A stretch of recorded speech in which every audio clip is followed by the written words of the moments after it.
Good evening. Good evening. ചാനലുകാർക്ക് interview കൊടുത്ത് മടുത്തു, അതുകൊണ്ടാണ് സ്വല്പം വൈകിയത്. എല്ലാവർക്കും എന്നെ മതി.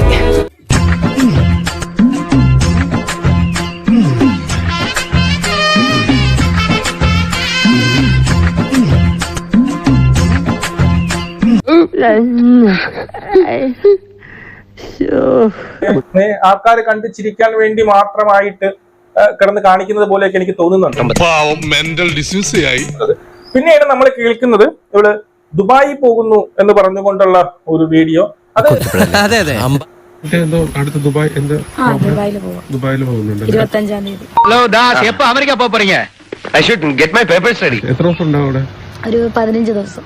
അവിടെയുള്ള ആൾക്കാർക്കൊക്കെ രേണുവിനെ അവിടെ വന്ന് മീറ്റ് ചെയ്യാം അല്ലേ? അതെ അതെ. എനിക്കൊന്നേ പറയാനുള്ളൂ, ഇതൊരു മഹാസംഭവമാണ്. ഒരു 15 ദിവസം ദുബായിൽ കാണാം. ഒരു റെസ്റ്റോറന്റ് പാർക്കിലോ എന്ന് പറയുന്ന സ്ഥലത്ത് ഒരു റെസ്റ്റോറന്റ് ഉദ്ഘാടനം ചെയ്യാൻ പോകുന്നു എന്നാണ്.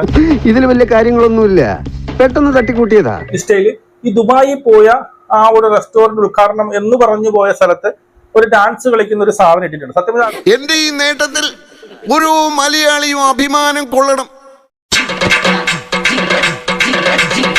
കളറായിട്ടുണ്ടല്ലോ.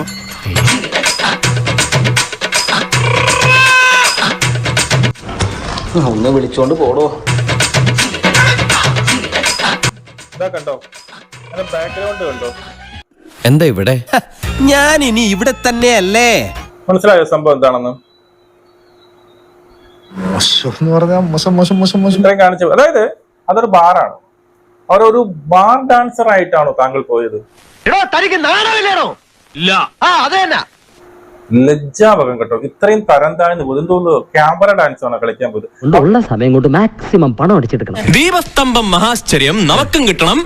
അവരെ അടിച്ചു ഫിറ്റായി കോൺതിരിഞ്ഞിരിക്കുന്നവരെ ഫ്രണ്ടിൽ നിന്ന് ഈ രീതിയിൽ ഡാൻസ് കളിക്കാൻ ഈ രണയ്ക്ക് എങ്ങനെ തോന്നി എന്നുള്ളതാണ്. ഇത്രയും അധപ്പതിച്ചു പോകരുത്. വേൾഡിൽ ഇതുപോലെ ഒന്നേ ഉള്ളൂ. ഇവളെ ഉണ്ടാക്കിയ ശേഷം പടച്ചോനെ അച്ഛൻ ഉടച്ചു കളഞ്ഞു.